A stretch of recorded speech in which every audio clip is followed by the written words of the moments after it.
It is the finale of Locked On Goals for the season. Our season review, what went wrong, coaching, and maybe some hope for the future.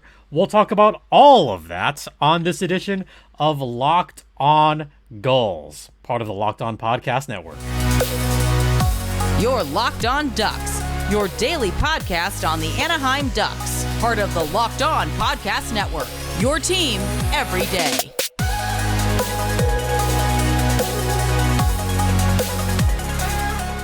Happy Thursday to everyone. Welcome to Locked On Anaheim Ducks. It is Gulls Thursday for the last times this year. I'm your host, Jason JD Hernandez. I've been covering minor league hockey for a long time, over a decade, although this past year has seemed like longer than that. Don't forget, you can find this podcast wherever you get them. We're free and available. We're on YouTube, so hit the bell. And also ad-free on Amazon. So yeah, ad-free. Woo! Who likes ads anyway? I am joined by John Broadbent, who authors Defend the Nest at Defend the Nest SD. And John, you're probably enjoying better weather than we are these days. But John, how you doing? That's funny you say that because it's actually raining right now. Yeah. Oh, God.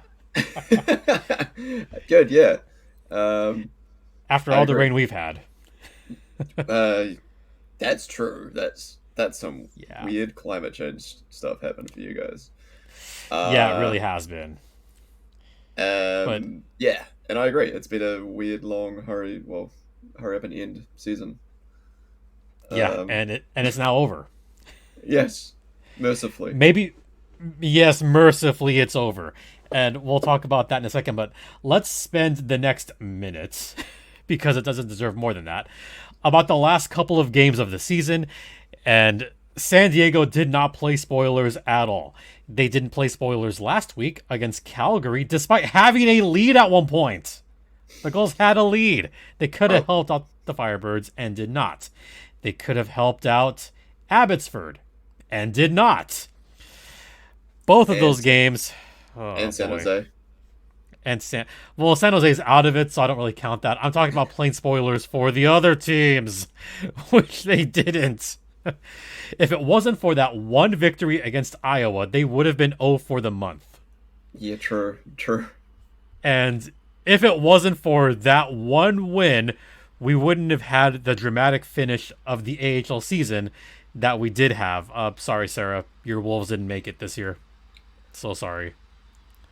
The Gulls tried. They got a win. Yeah, I didn't even follow that too closely. I just saw on Twitter that they were, keeping track of the score very closely. And and I'm sorry, Sarah, but I was actually rooting for Rockford to get in, just because of that whole drama. It's bad, but that whole drama of like the Wolves going independent and just the owner is kind of striking me as I don't know. Yeah, I mean, I'm sure we could talk about that later if you want, because this is an AHL crossover for Gulls Thursday.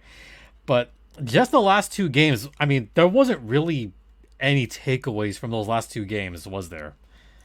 No, okay. I wrote in one of my recaps that last game was kind of a microcosm of the Gulls season, in that they got outclassed, outmuscled, not sort of outplayed, but really, I guess, out-strategized. I mean, I don't want to say they got outplayed, because Colorado did just, jump out really quickly. They played like they did not want to be that fourth seed. That's their strategy, though. Every game the Gulls play against them, and I don't know why I forget this every time I go into the game thinking, it's the Gulls and the Eagles. It's a hockey game. And then I'm quickly falling asleep by halfway through the second period.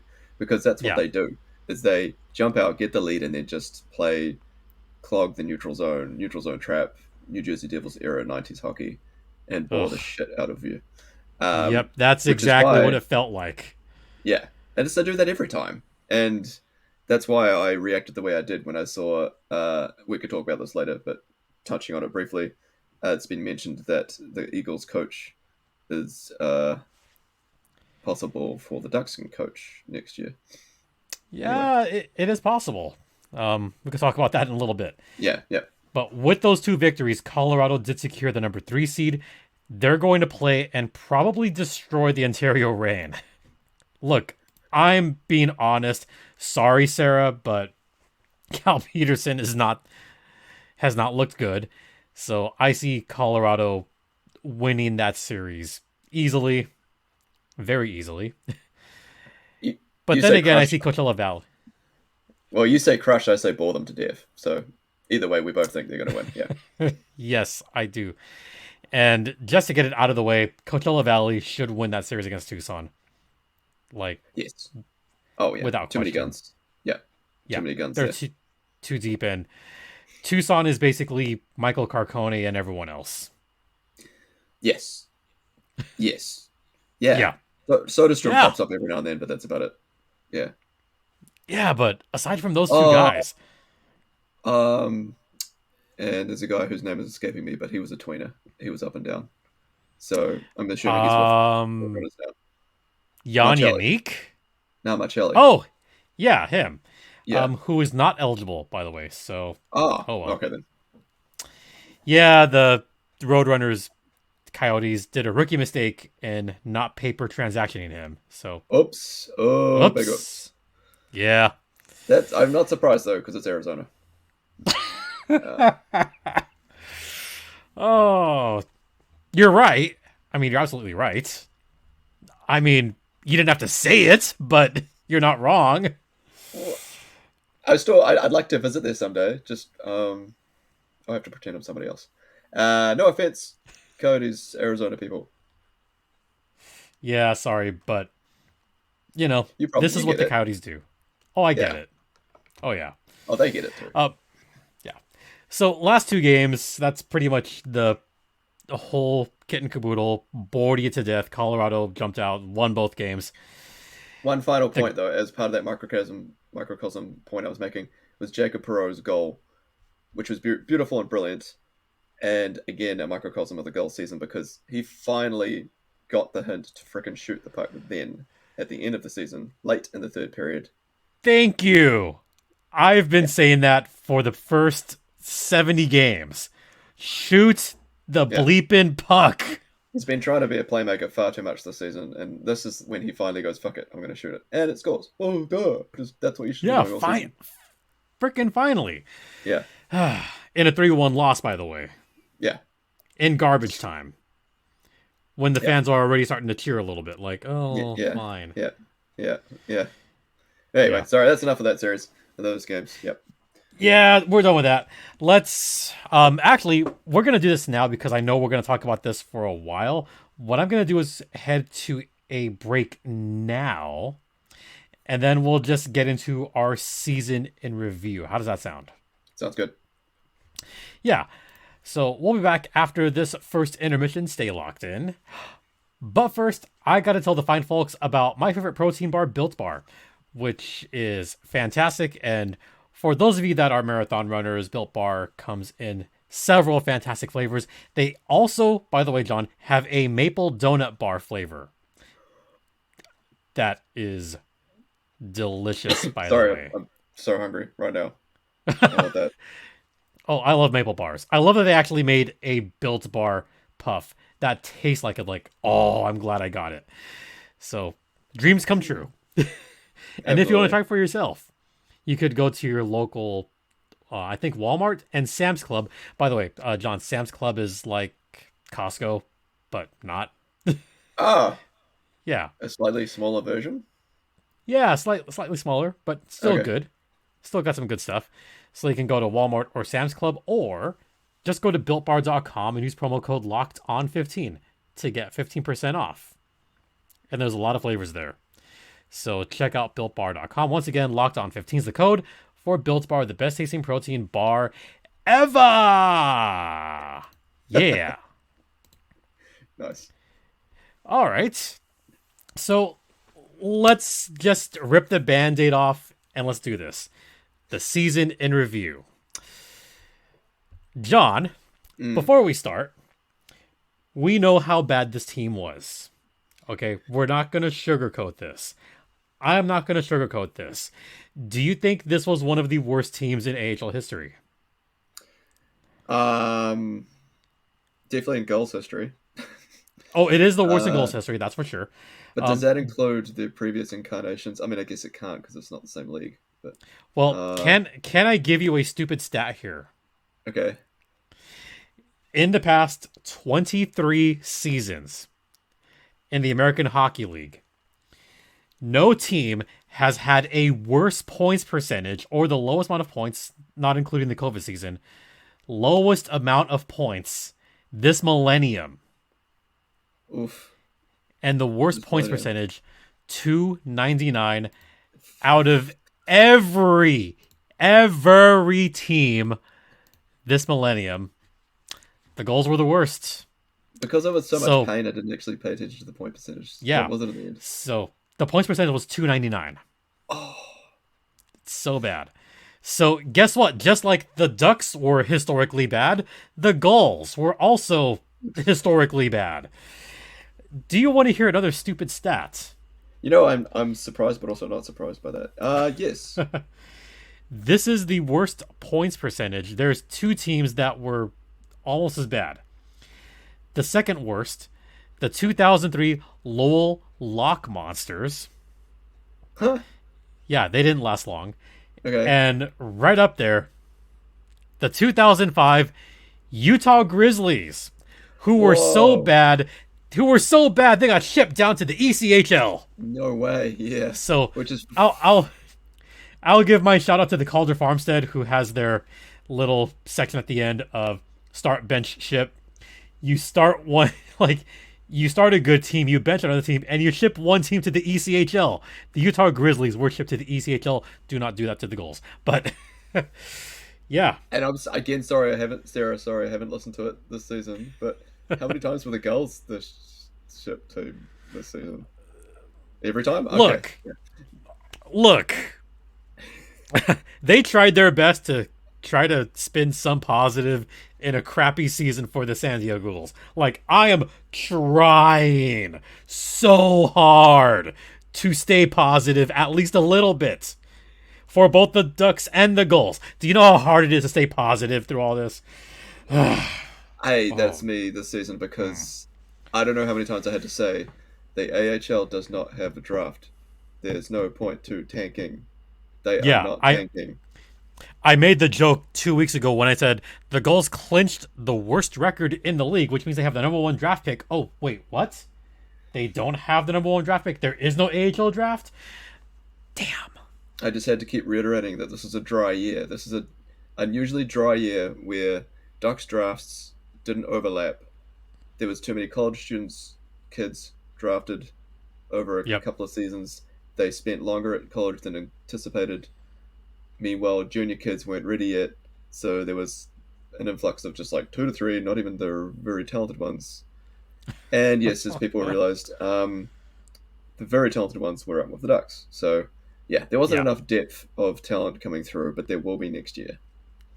Well, part of the reason for that, and I alluded to this earlier in the week on the Ducks podcast, is there was a couple of very bad injuries that took place in Anaheim, which dictated guys having to come up from San Diego. One of the biggest injuries this season, for me personally, was Jamie Drysdale. He only played 5 full games, and once Drysdale went down, you knew that the Gulls were going to lose someone on defense for pretty much the entire season. We saw that coming, right? Yeah, the defense definitely got hurt. Yeah, and I guess the extreme bad luck, and I also mentioned that a couple of times this season, with having the entire defensive corps out for a while. Healy was out for pretty much the whole season. I know Uh, that hurts. yeah, and he was looking good to begin with. He brought some good bite and physicality. Ua Levy was out for quite a bit. Anderson, I don't know. That's why I've done this injury report post on my site now, where I'm going to keep track of everything because I'm pretty sure Anderson got injured 3 or 4 times. So I've got a specific column that says how many times I've been injured this season. Yeah, so they were playing Profaka, I think, the whole season, and he was supposed to be just a PTO. Well, he was supposed to be a PTO for maybe a few games, and that was it. Yeah, Like, yeah, I did not expect Profaka to have the role that he wound up having yeah. this season. And When like, he impressed me for how well he did in that capacity. Um, I was hoping he might turn into another Benoit, but don't see that happening now. No, but Um, Benoit was busy up in Anaheim all season. By the no, way, but like the new version. By the way, something kind of weird about the Anaheim Ducks this past season, and I alluded to this before. Benoit played a lot of games for the Ducks this season. He did. Did you know that Benoit almost played all 82 games this season? I wouldn't be surprised. Yeah, yeah. I didn't watch a heck of a lot of the Ducks games, but every game I watched, he was in. Um, Yeah. and I saw a lot of hate from him on Twitter. Um, which maybe kind I of I get the hate, but I really don't get the hate because of how solid Benoit was in San Diego because he's always been that tweener kind of guy. It's funny you say that because every time I think I'm like, huh, I wonder what his stats are for the Ducks. Not that I know plus minus isn't a reliable stat, but he was the leader in plus minus for the Gulls for the whole time he was there. Um, and then I just wonder if with the Ducks if he's the worst. Which I wouldn't be No, not the surprised. worst. The worst was Ryan Strome. Ah, Yeah. okay. But Benoit was 1 point behind. Ah, yeah. Yeah. So yeah, Look, he's always going to be a tweener guy. Like, as much as I love the guy, like Benoit Smash, yeah. love. But he's either a top tier player in the AHL or a depth person in the NHL. That's his role. So to see the goals just get decimated, and this is partial season in review, partial what went wrong. Injuries are at the forefront of what went wrong Yeah. for the goals. Not only because the Ducks had injuries, but because the goals. At one point, I had to read off, so I do PA for the Firebirds. Yeah. By the way, a huge shout out to you for mentioning me one of the games Oh, when you said hey, I know that voice. yeah. Well, it's cool to hear you. It is cool to hear you between breaks. Yeah, I think you were reading out birthdays or something, and I was like, oh, I I don't think hey, we know who that is. yeah. But there was one game, so we have to read off the scratches pre-game, and I legit had a list of 9 scratches in one game for the San Diego Gulls, and that is just, that's what the season has been. It's been a listing of 5 guys, 6 guys, 7 guys that are scratched, most of them due to injury. Hmm. And in my estimation, in my opinion, I think the biggest injury for the Gulls this season, I don't know if you'll agree with this, Chase DeLeo was Yes. the Yeah. biggest injury for the Gulls Yeah. this season. Yeah. Yeah. They were a lost ship without him. You could see as soon as he came back, they turned things around briefly, um, and could have done much better if they'd kept Grimaldi around. Um, Oh, but then Sakura, I kind of liked Sakura once he settled in, and I hope they keep him around next year because um, they need that kind of depth and veteran presence. well, as you know, there's the AHL rule that you can only have 6 veterans around, and I would like to see Sakura stick around personally. Yep. I thought he was a good piece and a competent, maybe replacement for Rocco Grimaldi, but I don't think there's any replacing Rocco Grimaldi. Let's face it. Grimaldi, Grimaldi on the Gulls is like Carcone on the Roadrunners. How you have 1 or 2 guys and the rest of the team. That's what it Yep. feels like, right? Yeah. Yeah. Exactly. And then the acquisitions they made at the deadline should have happened way earlier, but they definitely helped as well. Like Chase Brisky, I'd like them to keep him around too because the power play vastly improved after he arrived, and you can see it's got structure. They know what they're doing. It's as if they knew what they wanted to do, but they didn't have the pieces. So once they got him, they're like, "Sweet, we've got a one-timer on the left-hand side, Sakura on the right-hand side, which I think it used to be Grimaldi." Um, Right. and yeah, 2 options, 2 threats. It's pretty straightforward. And by the way, um, I guess should I review the forwards, defensemen, or goaltending first? Because there's a few things I want to review Let's go top down. Go forwards first. Forwards first, of course. So, I'm sorry, forwards, but where were you for most of the season? Goals forwards. Really, where were you? Rocco Grimaldi, and that was it for a while. And this was before Sakura came to the Gulls, and this was before Michael Delzato came back, because Delzato started off in Charlotte. Then there was that move. And then Yes. Delzato came. Woo! He was Yeah. hurt shortly. But when it was Grimaldi, I think the next best player for a short bit was Glenn Godden. Yeah, and that's just it. And Like, every new season, the turnover from the previous season, it takes those new guys a while to settle in. So, especially the veterans, for some reason, they just maybe it's us the system, but they just yeah, it doesn't happen right out of the gate.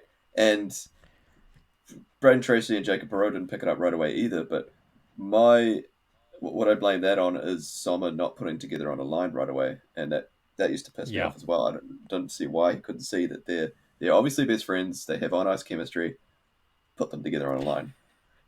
Um, exactly. And I'll give a shout out here to Sean O'Brien. First off, um, I know you've used his Tableau. I've used his Tableau. Sean's got a pretty good system as far as like showing the point shares and showing which forwards, defensemen, etc. make a difference, right?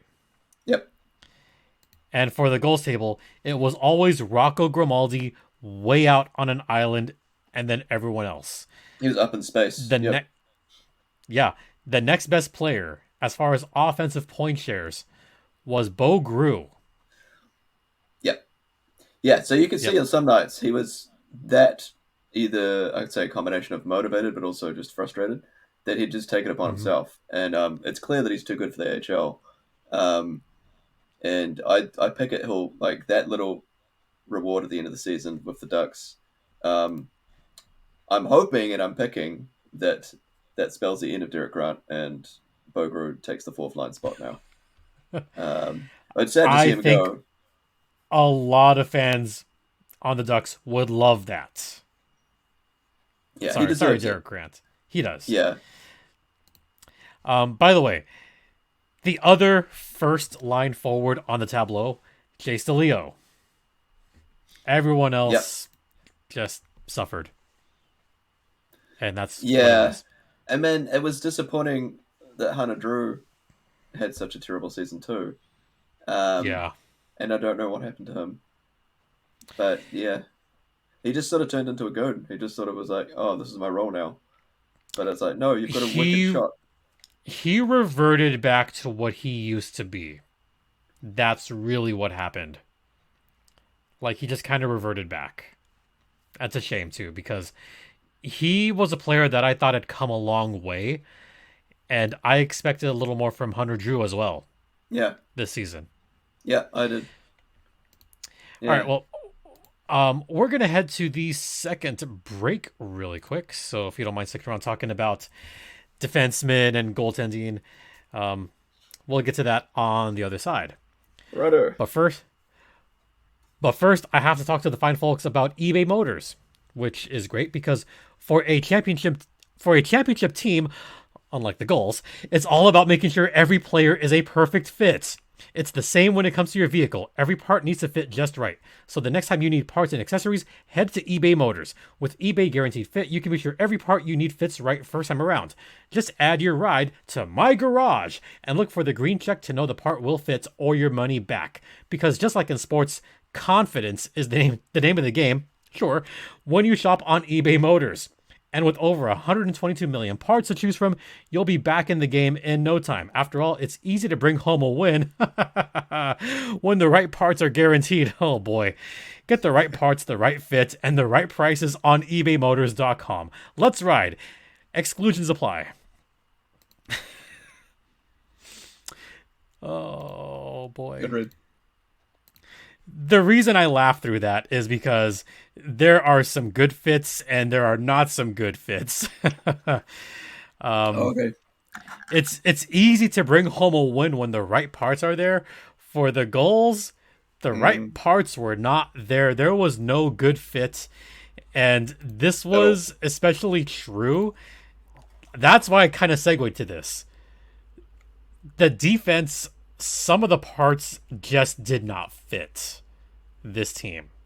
Like Yeah. you mentioned, Chase Prisky kind of fit, Mm. but there was some guys that just had a hard time fitting in. Well, There's a lot of examples. Which one do you want to give?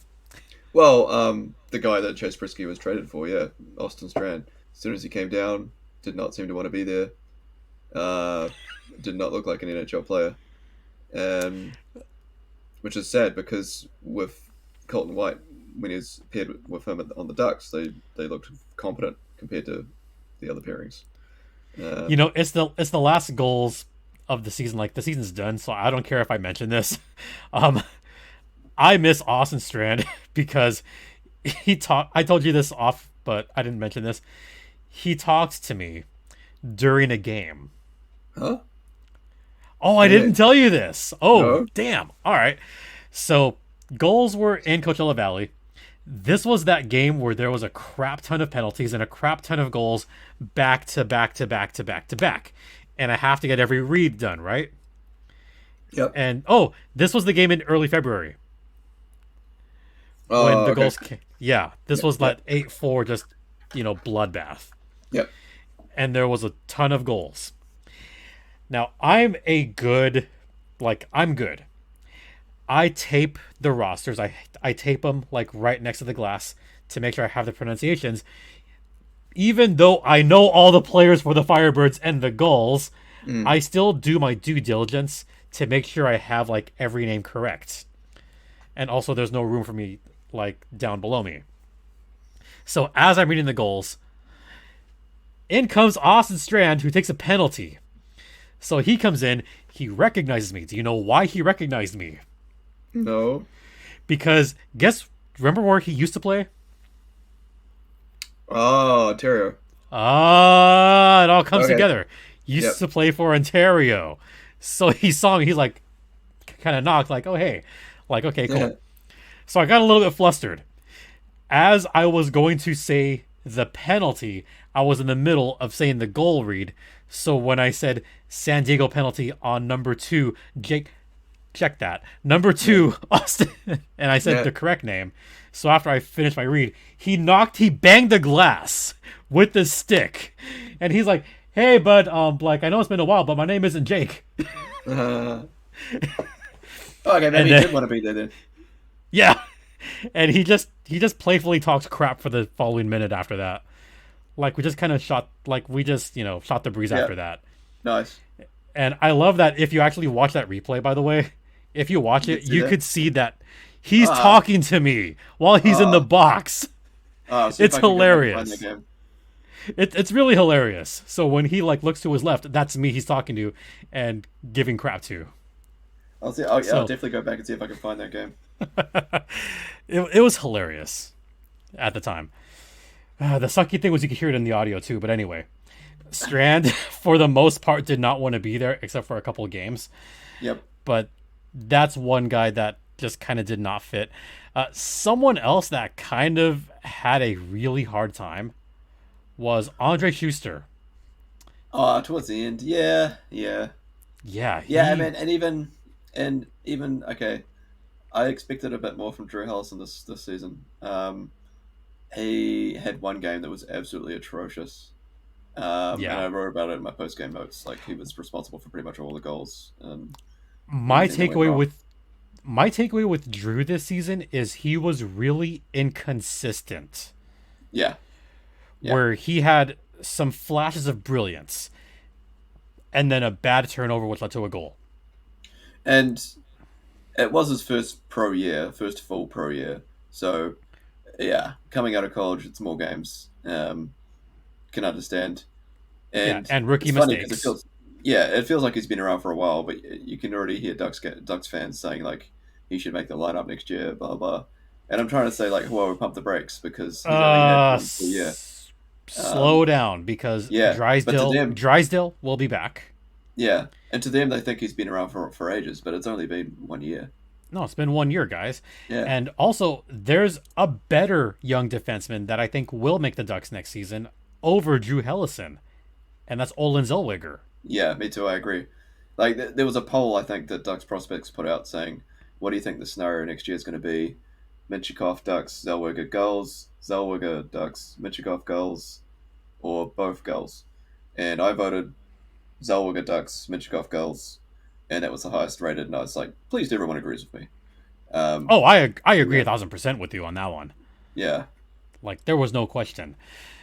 So when I think about how the Gulls defense really broke down this year, there it was a revolving door of yeah, defensemen that just could not fit. yeah, yeah. I mean, I think there was the I odd will game where give they had a. Oh, you go. I'll give credit where credit's due. I thought Delzato did a fine job Oh god, coming yeah, in. he fixed a lot of Um, things. the Honey Badger, Yes, he well, was you can kind of a always rely bright on spot. him. You can always rely on him. And let me just mention that this in this season review that Patrick Williams two interactions I had with him this season. One was me pushing back on him suggesting that that Briard's name was out there around the trade deadline Hmm. and that the Gulls were crowded on defense. To which I pushed back mightily, saying, "Hell no, they're not. They're playing for bid parts right now." Um, and the other thing I pushed back on goes back to oh god, I forgot it now. Um, it'll come back to me later. Yeah. But I think this was a time where Patrick Williams wasn't really focusing on the goals, but oh, a lot why of would he? a lot of people were not focusing on the goals. Let's be real no, here. yeah, they weren't really worth watching this season. True, sad but true. Yeah, I mean, look, we want the goals to do well and have fun because it's more fun when they're good, especially with that kind of fan base they have. It's more fun when that fan base gets the hockey they deserve. well, and further to sorry, just going back to that point. Further to Patrick Williams saying that don't be surprised if Briard's name is around rumors. That does worry me that like he might get signed this offseason by somebody else because the Ducks still haven't given him a contract. No, and Um, they are dropping the ball on that. They yeah, really need to bring I back don't want this to Rouillard. turn into another Limoges situation. Because yeah, he's doing well, And where's and Limoges now? yeah, in the playoffs, doing Yeah, well. he's in the playoffs. I bet you he's going Um, to score a few goals this playoff too. yeah, yeah, he's that kind of Yeah, player. along with Um, Rocco Grimaldi, by the way. yeah, yep, yep, exactly. So, but that also circles back to now I understand why the Ducks are kind of handcuffed because they're at their 100 roster, 100 contract maximum. Yep, 100 or 50? Can't remember. Anyway, it's 50, 50. Sorry, yeah, but they're at the um, max. yeah. So they need to drop some this offseason to be able to sign these guys. Like Shigeru Well, hasn't been signed either. I'll give you some good news. A lot of those contracts are going to the wayside. Bye bye. I'd like to know which ones though. I haven't done a deep dive. Like who's coming off the books. John Moore is finally coming off the books. I feel bad for him though. Like he's clearly retired. I guess I now. I know he's retired, but he's finally off the books. Okay. Thank God. You know So who else thanks, is Boston. finally off the books? Corey Kessler? Perry, Oh, finally okay, off okay. the books. That's right. John Kessler was last Klingberg, year. off the books. Kulikov, off the books. Oh, thank God. So that's five, Scott 4 or 5. Scott Harrington, off the books. Hey, well they might keep him though. Shattenkirk, they might. Kevin Shattenkirk, off the books. No, they'll keep him around. They'll keep him around. I don't know. Derek Grant, off the Yeah, books. he's gone. Yeah, I think they'll try trade him at the draft. If they can. Justin Kirkland, off the books. Yeah, yeah. Yeah, I'm yeah, not. I don't know. I haven't done a deep enough dive on who the Gulls should keep around in terms of veterans next year. yeah. Andre Because Schuster, off the books. yeah, he's gone. Yeah. Um, and I hate to say it, but I'm sorry, Ollie. I don't think Ollie's coming back. Though I don't think so either. the Ducks giving him a game was interesting. I guess as a reward for the end of being with them this time. I don't know. I don't know what Um, that call up was. yeah, well, I know, like, it made sense to call him up because, give Klang and Alexander more time because they're the ones that are showing worth for it. Um, Yeah. but it was like, they're giving him a start. Does that mean they do still have him in their plans? Um, but if they do, then he's Tulsa bound. Like Klang Yep. is a starter next year. Alexander's proved that he's good enough to stick around as well. Hmm. So yeah, sorry, Ollie. Yeah, the goal. Yeah, the goaltending situation. I know you have talked about this at length before. Do you feel that Ole caught a bad break?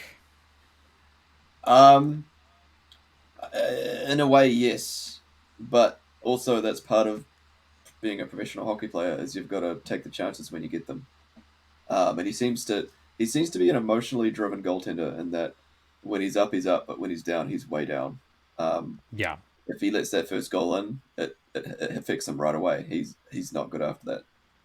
Um, No, and one game where it really snowballed was that game at Coachella, where he allowed 7 goals yeah, in quick succession. Then wound up getting hurt in that game. yeah. He gets down on himself way too easily. But from what I hear, he's a really good team player, and what you can see from pictures and stuff that I've seen. I think it was that Coachella game where there was a lot of fracas, fights, and stuff happening, and he was Hmm. challenging somebody from the bench. Yeah, he Um, was. yeah, so he's an emotional guy. I just Yeah, feel I that think that was the game he was challenging. I want to say John Hayden on that one.